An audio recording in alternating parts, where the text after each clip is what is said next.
वो दिन था 28 दिसंबर 2022 को, जहां पर सुबह के 6 बजे के आसपास पश्चिम बंगाल के हावड़ा जिले के एक अस्पताल में एक आदमी आता है। आदमी रो रहा था और बताता है कि कैसे रास्ते में 3 लोगों ने उनके साथ मारपीट की और उसकी पत्नी को गोली मार दी। ये बात सुनकर अस्पताल में हड़कंप मच जाता है और बड़े अस्पताल के डॉक्टर्स भागते हुए बाहर आते हैं। अब जो मरीज था उसकी जांच की जाती है। जांच के बाद महिला को मृत घोषित कर दिया जाता है। बताया जाता है कि जो महिला है वह कोई आम महिला नहीं बल्कि झारखंड की एक जानी मानी डांसर और फेमस एक्ट्रेस थी। इनका असली नाम रिया कुमारी था, पर उनका इंडस्ट्री में नाम ईशा आलिया था। जो कि ये मामला काफी ज्यादा हाई प्रोफाइल यानी सेलिब्रिटी से रिलेटेड था, इसलिए पश्चिम बंगाल की पुलिस सीधे ही एक्शन मोड में आ जाती है। जांच पड़ताल शुरू कर देती है। शुरुआती जांच में पुलिस को कई सारे ऐसे सबूत मिलते हैं जिससे कि केस एक अलग ही दिशा में जा रहा था। लेकिन जैसे जैसे केस आगे बढ़ा, उसने कई सारे ऐसे राज को खोला जिसने कि सबको चौंका दिया था।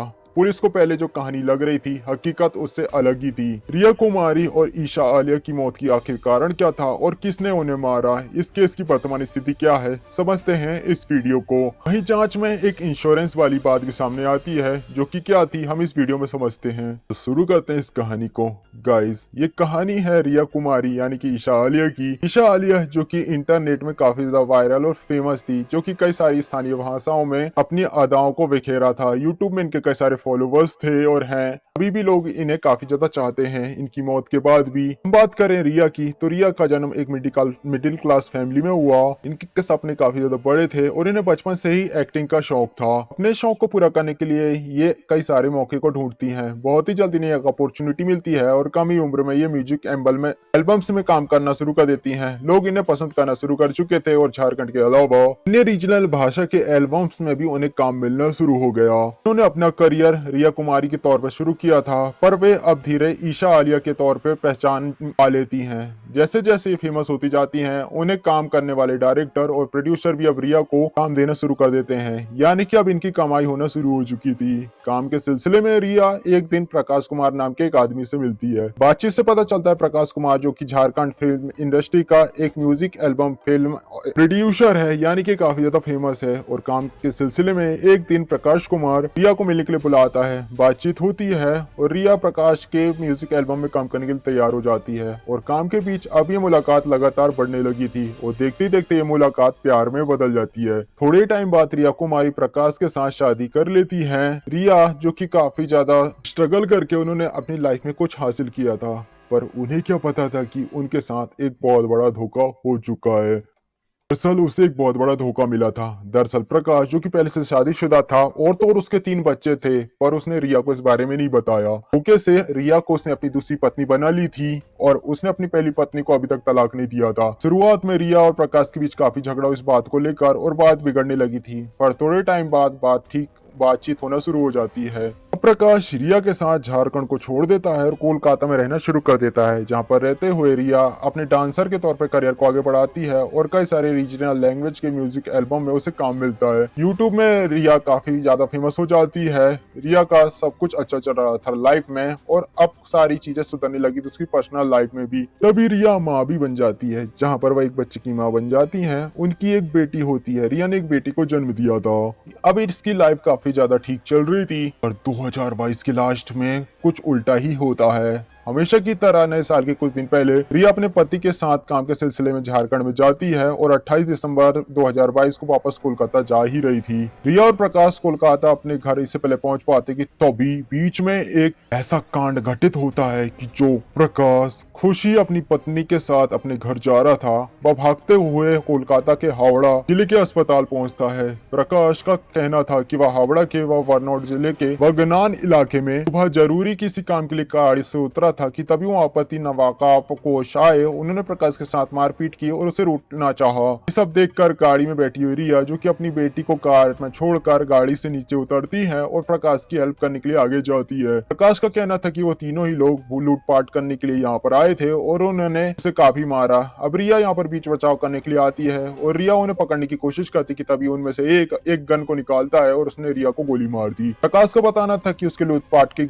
ये घटना सुबह के 5:30 से 6 के बीच हुई। अब प्रकाश बताते हैं कि रिया को गोली कार के बाहर मारी गई थी, इसलिए गोली मारकर जब गुंडे वहां से चले जाते हैं तो प्रकाश रिया को कार में डालकर अस्पताल को ढूंढना शुरू कर देता है। थोड़ी दूर आगे जाने के बाद उसे कुछ लोग मिलते हैं। वो उनसे आसपास अस्पताल के बारे में पूछता है और लोग प्रकाश को स्थानीय अस्पताल के बारे में बताते हैं। प्रकाश भागते हुए अपनी पत्नी को लेकर वहां पे जाता है और सारी बातें वहां पर कह देता है। प्रकाश की बात सुनकर डॉक्टर की टीम कार के पास जाती है और जांच करती है और बताती है कि रिया की यहाँ पर मौत हो चुकी है। रिया की मौत को सुनने के बाद प्रकाश, जो कि पागल सा होने लगता है, वह चीखना चिल्लाना शुरू कर देता है कि तभी अस्पताल प्रशासन की तरफ से बात बताई जाती है कोलकाता पुलिस को। और कोलकाता पुलिस की एक टीम जो कि अस्पताल पहुंच चुकी थी और अब अपनी तहकीकात शुरू करना शुरू कर देती है। सबसे पहले पोस्टमार्टम होता है, कागजी कार्रवाई शुरू होती है। वहीं प्रकाश, जिसे वहीं पर रोका जाता है और जिस गाड़ी से प्रकाश और रिया घूम रहे थे, उस गाड़ी को पुलिस दर्ज कर लेती है और फोरेंसिक जांच के लिए भेज देती है। पुलिस प्रकाश से घटना की बात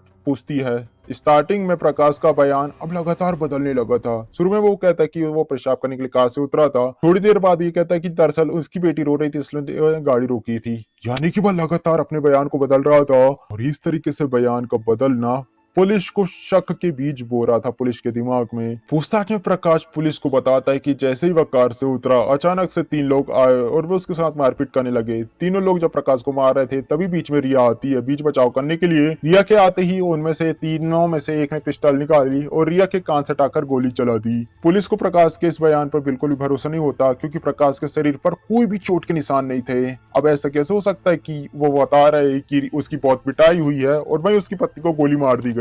यानी कि कायदे से प्रकाश के कुछ चोट के निशान होने चाहिए थे, जैसे कि उसने बताया है। प्रकाश बताता है कि NH-16 के महेश रेखा ब्रिज के पास उसने अपनी कार को रोकी थी। अब इस पर कोई सवाल करती है, क्योंकि एक ऐसी जगह थी जहां पर पार्किंग की कोई भी जगह नहीं थी, तो आखिर प्रकाश यहां पर अपनी कार को क्यों रोकेगा। पुलिस के सामने प्रकाश बयान बताता है कि कैसे 3 लोगों ने उस पर अटैक किया। पुलिस अब इस बात को पुष्टि करने के लिए वहां की CCTV फुटेज को देखना शुरू करती है, तो पुलिस को वहां पर कोई भी CCTV फुटेज नहीं मिलता। इससे पता चल सके कि कोई भी प्रकाश की गाड़ी का पीछा कर रहा हो, संदिग्ध जैसी कोई घटना घटित हुई हो। ये सारी बात पूछताछ करने के बाद प्रकाश कुमार अब पुलिस के सामने आ चुका था, यानी कि शक के दायरे में। हालांकि पुलिस इससे पहले कि प्रकाश के ऊपर कोई भी कार्रवाई करे, पुलिस थोड़ा वेट करती है ताकि कार की फोरेंसिक जांच और पोस्टमार्टम रिपोर्ट बाहर आ जाए। रिया की जब पोस्टमार्टम रिपोर्ट आती है तो पोस्टमार्टम रिपोर्ट कुछ और ही कहती है। दरअसल प्रकाश ने कहा था कि 3 लोगों ने सुबह के समय उन पर अटैक किया 6:30 बजे के आसपास, पर पोस्टमार्टम रिपोर्ट तो कुछ और ही कह रही थी। पोस्टमार्टम रिपोर्ट में बताया जाता है कि रिया को रात के 1 से 2 बजे के बीच गोली मारी गई है और कार से जुड़ी रिपोर्ट भी सामने आती है, जहां पर पुलिस का प्रकाश के ऊपर शक पूरी तरीके से यकीन में बदल चुका था।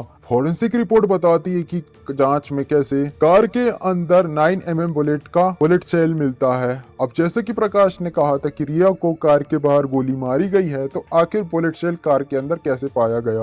वहीं पुलिस जो कि अपनी जांच को कंटिन्यू कर रही थी कि रिया की मौत का खबर सुनने के बाद रिया के भाई और मां रांची से कोलकाता पहुंच चुके थे और प्रकाश पर अपनी बेटी का हत्या का मामला दर्ज कराते हैं, यानी कि मुग्ध संदिग्ध के रूप में देखते हैं। और साथ में वो पुलिस को ये भी बात और बताते हैं, जहाँ पर वो पुलिस को बताते कि कुछ दिन पहले रिया और प्रकाश का काफी बड़ा झगड़ा हुआ था। इसके बाद प्रकाश जो घर छोड़कर चला गया था, पर वह अचानक से घर वापस आया। फिर वह रिया को अपने साथ कोलकाता ले आया। रिया की मां एक बात और बताती कि इससे पहले भी रिया की जान लेने के लिए प्रकाश ने कोशिश करी थी, पर उस बार रिया ने अपने आप को बचा लिया था। अब पुलिस सख्त रूप लेते हुए प्रकाश से पूछताछ करती है। पहले तो वह कुछ भी नहीं कह रहा था, पर पुलिस के रवैये को देखकर वह भी टूट जाता है। पूछताछ में पता चलता है कि रिया से प्रकाश ने शादी कर ली थी, पर शादी करने का मुख्य कारण था रिया का पैसा। रिया को दिखाने के लिए वह अपनी पत्नी से अलग रहता था, पर असल में तो वह अभी भी अपनी पहली पत्नी के संपर्क में था। शादी के कुछ समय बाद प्रकाश रिया को अब मारने का साजिश में लग चुका था, पर कई कोशिश करने के बाद भी वह इसमें सक्सेसफुल नहीं हो पाता। लास्ट में प्रकाश अपने एक भाई संदीप कुमार के साथ मिलकर रिया के खिलाफ साजिश करता है और जैसे इन्होंने प्लान बनाया था, इनका प्लान था रिया की हत्या करने का। और जैसे इन्होंने प्लान बनाया था कि रिया की हत्या करके ये लोग पूरे कारनामे को लूटपाट का नाम दे देंगे, जैसा कि इन्होंने करने की भी कोशिश करी थी। फिर रिया से झगड़ा होने के बाद भी प्रकाश अपने प्लान को एग्जीक्यूट करने के लिए उसके पास जाता है। थोड़े टाइम तक वह उसके साथ खुशी से रहता है, फिर अपने प्लान को एक्टिव करने के लिए वह उसके साथ कोलकाता में निकल जाता है। पर रास्ते में जब रिया सो जाती है, तब प्रकाश का भाई संदीप कुमार सोई हुई रिया के सर पर सटाकर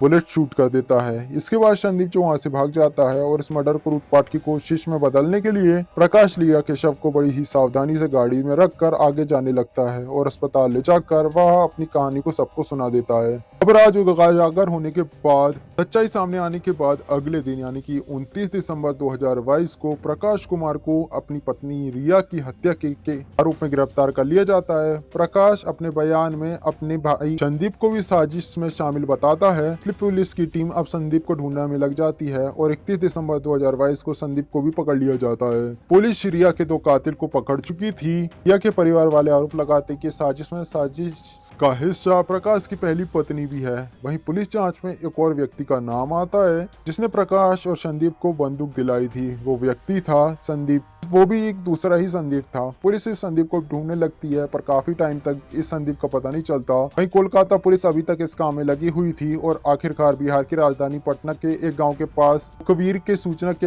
हिसाब से बताई हुई लोकेशन में पुलिस जाकर उस दूसरे संदीप को भी अरेस्ट कर लेती है जिसने हथियार को प्रोवाइड किया था।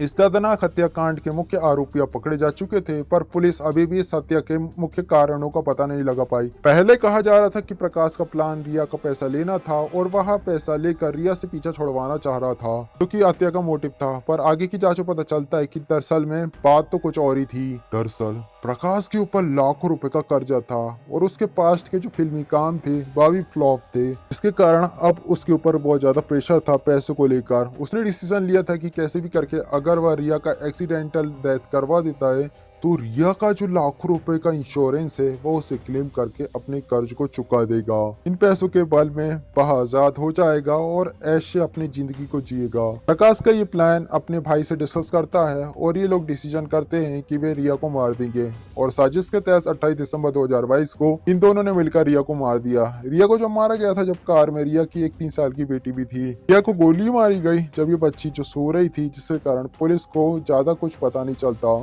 बच्ची 3 ही साल की थी और मां के मरने के बाद बच्ची जो सदमे में जा चुकी थी, जिसे किसी और ने नहीं बल्कि उसके पिता ने ही मारा था। हम बात करें केस की वर्तमान स्थिति की तो इसके जो तीनों मुख्य आरोपी हैं वह भी जेल में हैं। ये केस अभी कोर्ट में चल रहा है। अभी आरोपी को कोई भी सजा नहीं हुई है, उन्हें सजा का ऐलान होना अभी बाकी है। अब अदालत डिसाइड करेगी कि आखिर रिया को किस तरीके से इंसाफ मिल सकता है। सो गाइस, ये थी Riya Alia murder case. I hope ये वीडियो आपको अच्छा लगा होगा। इस वीडियो अच्छा लगा प्लीज वीडियो को लाइक कर, चैनल को सब्सक्राइब करें क्योंकि मैं इसी तरीके की क्राइम की घटनाओं को इस चैनल में एक्सप्लेन करता हूँ। गाइस, आपका क्या सोचना है इस केस के बारे में मुझे कमेंट बॉक्स में जरूर बताइएगा, मैं उसे जरूर पढ़ूंगा। सो गाइस, मिलते हैं नेक्स्ट वीडियो में, तब तक के लिए बाय।